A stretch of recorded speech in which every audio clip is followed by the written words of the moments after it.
ஆண்டவராகிய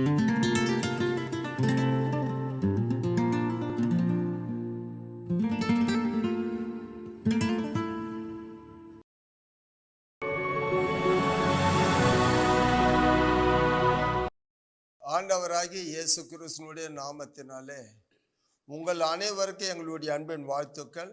தினம் ஒரு வாக்குத்தத்த நிகழ்ச்சி மூலமாய் ஒவ்வொரு நாளும் இந்த அதிகாலையிலே உங்களை சந்திப்பது எங்களுக்கு மிகவும் மகிழ்ச்சியா இருக்கிறது.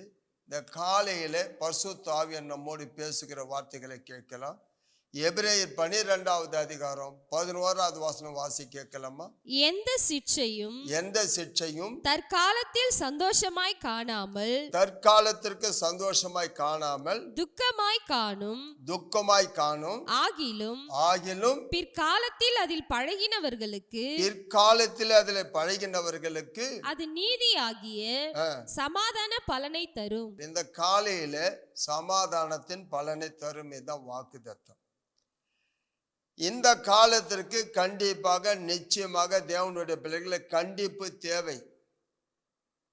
இந்த காலத்தில் கடைசி காலத்தில் நாம கண்டிப்பான வார்த்தைகளை சத்தியத்தை சத்தியமாய் சொல்ல வேண்டும். அதனால ஒருவேளை இப்போ உங்களுக்கு கடினமா இருக்கலாம், இந்த வார்த்தைகள் உங்களுக்கு ரொம்ப கஷ்டமா இருக்கலாம்.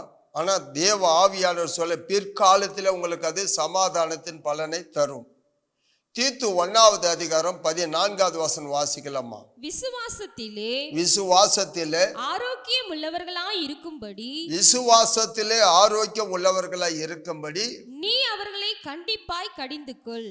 எங்க பாருங்க, அவங்க விசுவாசத்தை விட்டு விலக கூடாது, அவங்க ஆரோக்கியமா இருக்கணும். ஆகினால கண்டிப்பாக அப்படின்றாங்க. அப்ப என் அன்பு சகோதரனே, என் அன்பு சகோதரியே, இன்னைக்கு அநேகருக்கு ஆசீர்வாதமான வார்த்தை இல்லை உங்களுக்கு ஏற்ற வார்த்தைகள் வரும்போது ரொம்ப சந்தோஷப்படுறீங்க. ஆனால் உண்மையிலே அது ஆசீர்வாதம் இல்லை. ஏன்னா கர்த்தருடைய வார்த்தை கண்டிப்பாக உங்கள் விசுவாசம் கெட்டு போகக்கூடாது, நீங்கள் விழுந்து போகக்கூடாது. அதனால கண்டிப்பாக அவர்களை கடிந்து கொள் அப்படின்னா, இன்னைக்கு கண்டிப்பாக கடிந்து கொள்ளுன்னு சொல்லும் போது சத்தியத்தை சத்தியமாய் சொல்லணும். இதில் இருக்கிறதை கூட்டவும் கூடாது, குறைக்கவும் கூடாது. தேவன் சொல்லுகிறதை மட்டும் சொல்லணும். அது அவங்களுக்கு பிற்காலத்தில் அது ஒரு பெரிய ஆசீர்வாதமா இருக்கும். இப்போ உங்களுக்கு கஷ்டமா தான் இருக்கும், வருத்தமா தான் இருக்கும். கலாத்தியர் 4:16 வாசிக்கலாமா? நான் உங்களுக்கு சத்தியத்தை சொன்னதினாலே உங்களுக்கு சத்துருவானேனோ. அதாவது தேவனுடைய பிள்ளை எப்பவுமே கொஞ்சம் கடினமான வார்த்தைகள் எல்லாருக்கும் ரொம்ப பிடிக்காது.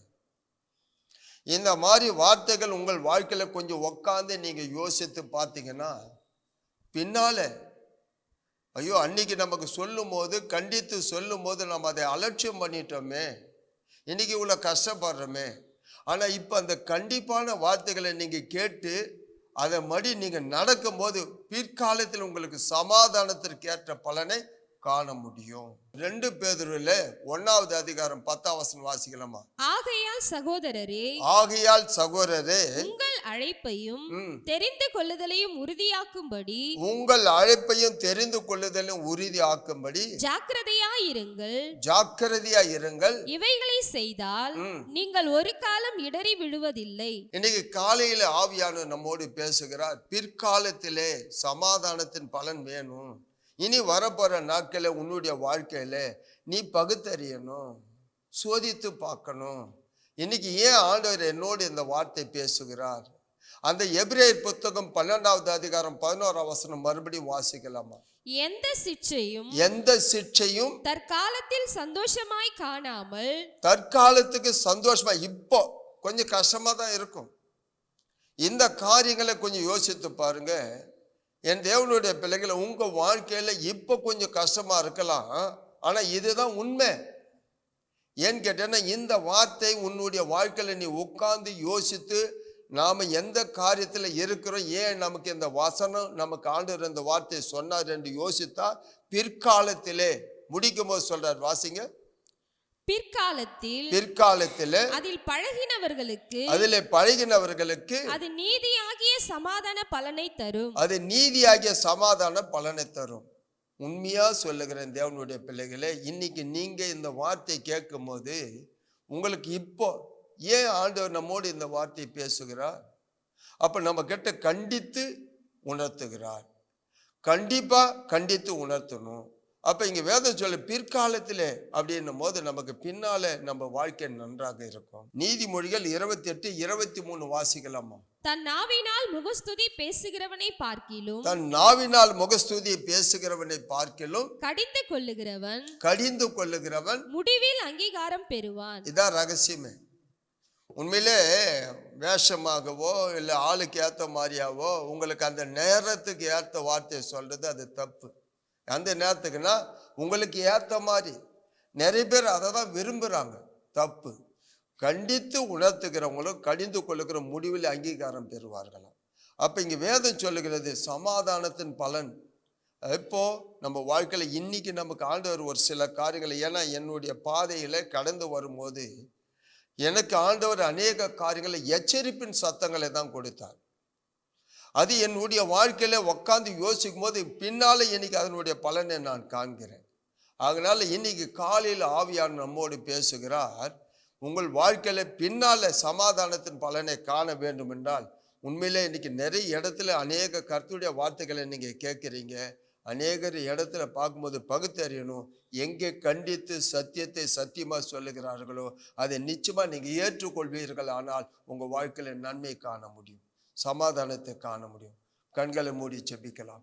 மகா இரக்கமும் கிருபை நிறைந்தவரே, நேற்றும் இன்றும் என்றுமே மாறாமல் இருக்கிறவரே, ஆண்டவராகி இயேசு கிறிஸ்துவினுடைய நாமத்தினாலே இந்த காலையிலே எபிரேயர் 12:11 ஆனால் நீங்க சொன்னீங்க சமாதானத்தின் பலனை தருவேன் என்று சொன்னீங்க. இந்த வேலையிலே ஆண்டவர் உண்மையிலே நீங்க சொல்லுகிற ஒவ்வொரு வார்த்தைகளை சத்தியமா இருக்கிறபடினாலே அது கடினமான வார்த்தைகளா இருந்தாலும் ஆண்டவர் நீங்க சொன்னீங்களே சேஷங்களை பார்த்து இந்த உபதேசம் கடினமா இருக்குன்னு சொல். ஆனால் அந்த கடினமான உபதேசத்தினுடைய பலனை ஆண்டவரை காண வேண்டும். இந்த பிள்ளைகளுக்கு பின்னால சமாதானத்தை பார்க்க வேண்டும். ஆகினால் இந்த காலையில ஒவ்வொருவோடு கூட நீங்க பேசி இருக்கிறீங்க.